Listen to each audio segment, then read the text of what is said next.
From the experience that you've gathered through Walled Garden, how do you feel is the best way that we can better educate the public on tech innovations and emerging tech like Web3? Yeah, so going back to it, I think when people come into the space, everybody's really shooting in the dark. There's no like direct answer to get things.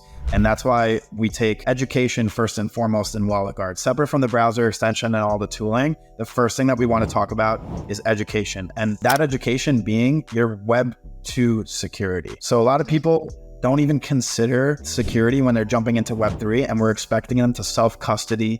We're expecting them to be their own banks, let alone they don't even know their own passwords. They don't all have the same password across everything. It's scary stuff, man. Like really? if you're using the same password across everything, please, for the love of God, get a password manager and let that automatically randomize strong, unique passwords for all of your accounts. Literally take a day to yourself. Sit down, think of all the accounts you've ever created over time, purge them if you're not using them, and put them in the password manager as a randomly generated, unique, strong password so that you don't have to deal with the first layer of security, which is worrying about your password getting compromised. So, I mean, that's like the biggest piece of alpha that I could give, is to focus on getting your Web2 security together first before you even consider jumping into Web3. Because on Web2, everyone's clicking yes, I accept, allow, continue on whatever devices they're using, and they think it's okay. When 90% of the time, you don't even have to hit yes in order to use the app, right? You're willingly giving away your data and information